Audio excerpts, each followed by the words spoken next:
जय जोहार संगवारियों, मैं दिव्या सोनी और आप सभी मन देखा तो आपके मन पसंदीदा न्यूज चैनल धमतरिया के गोट। हमारे चैनल से जुड़े पर चैनल ला लाइक, सब्सक्राइब और शेयर करें। धन्यवाद। पूरे देश में जीएसटी की नई दरें लागू कर दी गई है, जहां केंद्र सरकार ने यह फैसला लिया है कि टैक्स स्लैब को कम कर अब 5% और 12% कर दिया गया है, जिसके तहत पूरे देश में केंद्र सरकार के कार्यकर्ताओं द्वारा लगातार लोगों तक पहुंचकर एवं प्रेस वार्ता के जरिए ये बताने का प्रयास किया जा रहा है कि कैसे टैक्स स्लैब से फायदा है और कैसी चीजें सस्ती हुई है। इसी के तहत आज धमतरी में भी जीएसटी पर एक प्रेस वार्ता हुई, जहां कुरुद विधायक अजय चंद्राकर पहुंचे, जहां उन्होंने यह बताया कि इन टैक्स स्लैब से आखिर छत्तीसगढ़ में क्या प्रभाव पड़ा है और कौन सी चीजें सस्ती हुई हैं और इसका प्रभाव आम जनता पर कैसे पड़ेगा।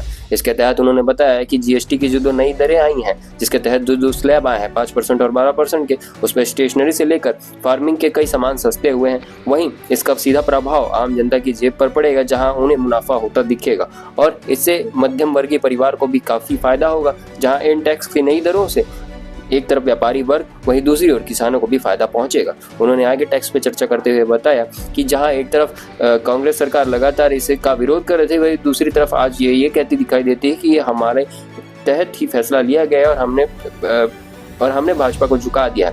लेकिन इसका कोई संबंध इससे नहीं है। हमने 2017 में टैक्स को लाया था और हमने ही आज लोगों के हितों को सोचते हुए यह फैसला लिया। देखिए धमतरी गोट की एक्सक्लूसिव रिपोर्ट।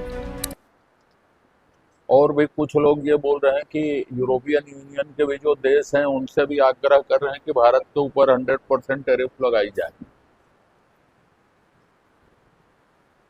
आर्थिक उथल पुथल व्यापार के बीच में नई संभावनाओं को देखना, निर्णय लेना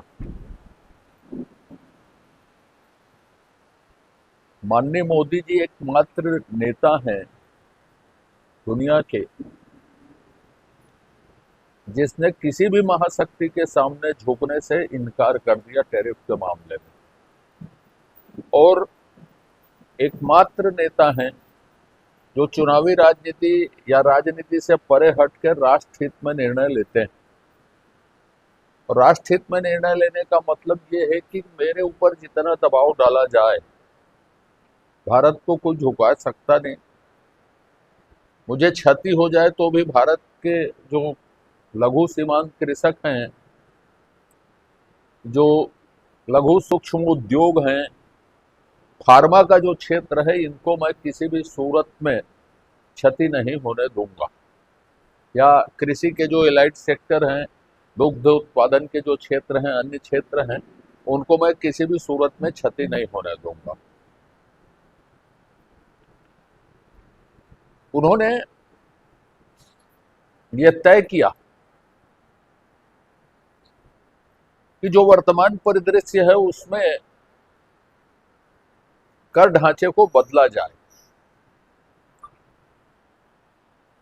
1 जुलाई 1917 को उन्होंने देश को एक भावना के तहत एक नया टैक्स दिया था, जीएसटी। भावना क्या थी? एक भारत श्रेष्ठ भारत। भारत में एकरूपता होनी चाहिए, एक देश एक कर होना चाहिए। बहुत सारी चीजें वो एक देश एक के विषय में बात करते हैं, एक स्वरूप के विषय में बात करते हैं। और उस समय जीएसटी में 3-4 स्लैब थे। 5% था, 0% था, 12% था, 18% था, 24% था, और एक आध दो चीज ऐसी थी जिसमें 40% भी थी। लेकिन अब इस राष्ट्रीय अंतर्राष्ट्रीय परिदृश्य में इन जो लघु सेक्टर के जो उद्योग हैं, कृषि हैं, स्वास्थ्य हैं, छोटे व्यापारी हैं, उनको संरक्षण देने के लिए, उनको मदद करने के लिए टैक्स स्लैब में बदलाव जरूरी हो गया था। और उन्होंने जिस दिन घोषणा की उसके 20 दिन के अंदर जीएसटी काउंसिल की बैठक हो गई, और जीएसटी काउंसिल की बैठक में इस बात का निर्णय भी हो गया कि टैक्स अब 2 स्लैब में होंगे, और 2 स्लैब में होंगे तो सबसे ज्यादा प्रभाव जो पड़ेगा, जैसे मैं एक छोटी सी बात कर दूं कि जैसे धमतरी जिले में मैं बात कर रहा हूं, धमतरी जिले में यदि बात कर रहा हूं तो जो ट्रैक्टर के टायर हैं, पार्ट्स हैं, स्प्रिंकलर है, ड्रिप हैं, मिट्टी की तैयारी के लिए है, और जैव खाद, कीटनाशक, अपन डबल फसल के एरिया में बैठते हैं। इस सब में जीएसटी स्लैब किसी में 12% था, किसी में 18% था, वो सब 5% में आ गए। स्वास्थ्य की जो हेल्थ केयर सेक्टर की जो मैंने बात की थी, उसमें भी जो अधिकांश जीएसटी के स्लैब थे वो 18% से घट के 5% में आ गए। वैसे ही सभी नशीले पदार्थों में ज्यों का त्यों रखा गया, पर तेंदुपत्ता, अपन धमतरी में जंगल है जिले में, तेंदुपत्ता का जो स्लैब है वो 5% में आ गया।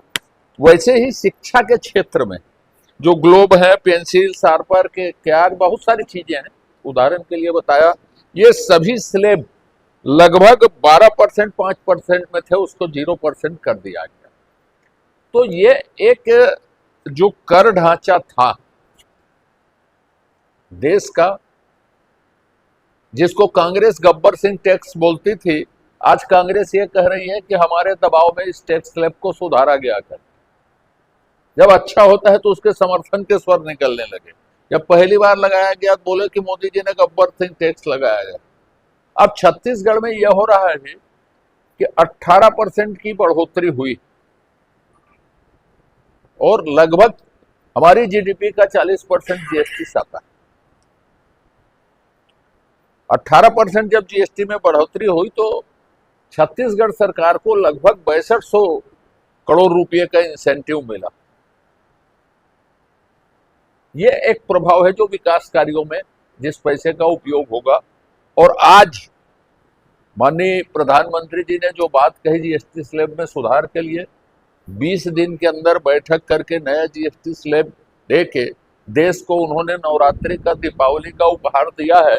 और कई कंपनियों ने नवरात्रि दीपावली का इंतजार किए बगैर अपने उत्पादों को के भाव को, मूल्य को कम करने की घोषणा कर दी। और आज दुनिया में जितनी महाशक्तियां होंगी, जितने अपने आप को शक्तिशाली देश कहते हैं, उन सब के बीच किसी भी तरह के समझौते से इनकार करते हुए, किसी भी तरह के दबाव से इनकार करते हुए भारत कभी झुकेगा नहीं।